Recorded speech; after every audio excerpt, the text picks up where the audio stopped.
नमस्कार मित्रों। डेस्टिनी, भाग्य या किस्मत, मेरे हिसाब से ये कुछ होता ही नहीं है। अब मैं इसको अपनी तरीके से, जो मैंने स्वयं इतने सालों तक विचार करके एक साइंस का टीचर होने के नाते जो भी मैंने समझा है वो मैं आपको समझाऊंगा। आप इससे सहमत हो भी सकते हैं, नहीं भी हो सकते हैं। अधिकांश लोग, 90% से भी ज़्यादा लोग, मुझे मालूम है, इससे सहमत नहीं होंगे। लेकिन कोई बात नहीं, मैं उनकी बात से सहमत नहीं हूं, वो मेरी बात से हो सकता है सहमत ना हो। तो ये सिलसिला तो चलता रहेगा। अब जितने भी धर्म हैं उन सब में ऐसा माना गया है कि मनुष्य का जो भाग्य, किस्मत या डेस्टिनी है, वो सब पहले से फिक्स है और उसके अनुसार ही सब कुछ होता है। कोई व्यक्ति अमीर है, गरीब है, उसके कितने बच्चे होंगे वगैरह, उसके लाइफ से कनेक्टेड जितनी भी चीजें हैं वो पहले से निश्चित हैं। और वो ईश्वर, भगवान, गॉड, अल्लाह, सब ने, किसी ने भी आपके लिए पहले से निश्चित करके रखा है। अब ये एक मान्यता है जिसका कि कोई प्रूफ नहीं है। मैं आईआईटीएन बाबा अगर इस वीडियो को देख रहे हो, सुन रहे हो, तो मैं उनसे भी रिक्वेस्ट करूंगा कि वो इसके ऊपर विचार करें और मुझे इसके बारे में बताएं। तो मैं जो कह रहा हूं वो ये कह रहा हूं कि वैसे भी हमारे पास इसका कोई प्रूफ नहीं है कि ईश्वर ने हमारे लिए डेस्टिनी बना के रखी है, लेकिन ये हम मानते हैं, धर्मों में ऐसा लिखा गया है। अब धर्मों का जो आधार है, वो सबसे बड़ा आधार ये है कि मानव को शांति प्रदान करने की कोशिश की गई है, जैसे कि मानव का मन अशांत ना रहे। यही उसका एक मुख्य उद्देश्य है, और जीवन में किस तरह से निर्वाह करे। तो अगर किसी आदमी को कष्ट होते हैं और उससे ये कहा जाए कि ये तुम्हारा भाग्य है, तो उसको सांत्वना मिलती है, और धर्म का यही उद्देश्य है। लेकिन क्या ये वैज्ञानिक रूप से या मेरे अपने पर्सनल समझ के हिसाब से ये सही है, मैं इसका विवेचन आपके सामने कर रहा हूं। तो अब एक उदाहरण लेते हैं कि मैं इसको प्रोबेबिलिटी के हिसाब से समझाऊंगा। प्रोबेबिलिटी यानी संभावना या इत्तेफाक।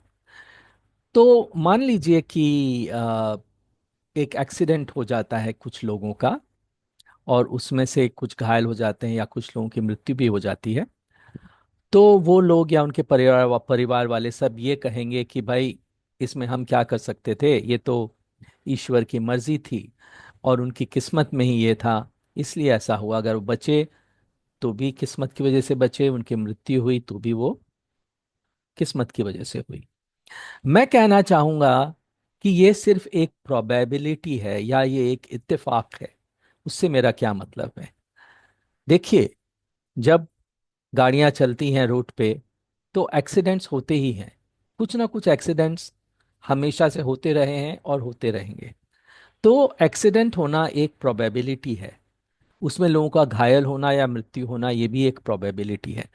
अगर आपके साथ ऐसा हुआ तो इसका सिर्फ मतलब यह है कि उस प्रोबेबिलिटी में आप शामिल हो गए, और नहीं हुआ तो उस प्रोबेबिलिटी में आप शामिल नहीं हुए। और इसमें ईश्वर का कोई योगदान नहीं है। आप ईश्वर से प्रार्थना करके इस प्रोबेबिलिटी से बच नहीं सकते हैं। बल्कि अगर आपको बचना हो तो आपको ये देखना पड़ेगा कि आपकी गाड़ी सही हालत में है या नहीं, उसके ब्रेक्स वगैरह ठीक से काम कर रहे हैं या नहीं, गाड़ी चलाते समय आपका ध्यान गाड़ी चलाने में है या नहीं। इन सब चीज़ों का ध्यान रख के आप अपने एक्सीडेंट की प्रोबेबिलिटी को कम कर सकते हैं। लेकिन हाँ, उसको जीरो फिर भी नहीं कर सकते, क्योंकि दूसरे की गलती से भी एक्सीडेंट हो सकता है। तो ये प्रोबेबिलिटी का सवाल है और कुछ भी नहीं है।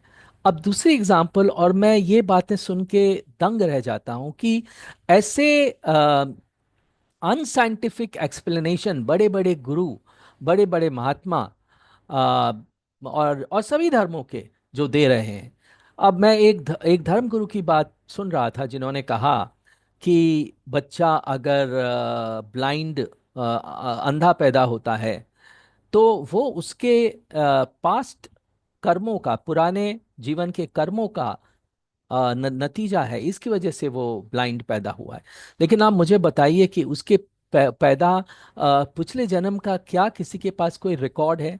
आप कैसे ये कह सकते हैं कि उसने पिछले जन्म में जो है कुछ गलत कार्य किया है? ये तो आप कह ही नहीं सकते। और ईश्वर ने उसे अगले जन्म में उसका फल क्यों दिया, उसी जन्म में क्यों नहीं? तो ये बहुत ही गलत बातें हैं जो कि समाज में फैलाई जाती हैं। बल्कि मैं उसको साइंटिफिकली फिर से प्रोबेबिलिटी के आधार पर प्रूव करूंगा।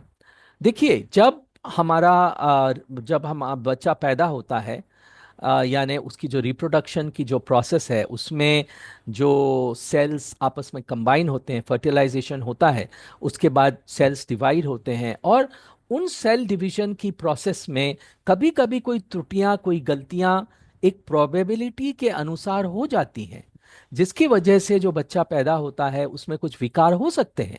तो ये एक प्रोबेबिलिटी का शिकार है, इसमें पुराने जन्मों का कोई भी रोल नहीं है, और इसके लिए आप कुछ कर भी नहीं सकते। तो आप कृपया मेरी बातों को बहुत गौर से सुनिए, समझिए और इसकी विवेचना कीजिए, और फिर अपने विचार इस बारे में प्रकट कीजिए। मुझे मालूम है कि भारत महान श्रद्धालु देश है। लाखों करोड़ों लोग महाकुंभ जा रहे हैं श्रद्धा की वजह से, और उनकी श्रद्धा के विपरीत कुछ भी बात कहना जो है वो उनको पसंद नहीं आएगा, और वो मुझे सीधे ही मेरी बात को नकार देंगे। लेकिन जो मैं आपके सामने तर्क प्रस्तुत कर रहा हूं, उस तर्क को वो काटने में समर्थ नहीं होंगे।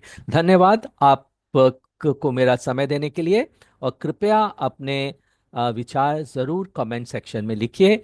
धन्यवाद and thank you very much.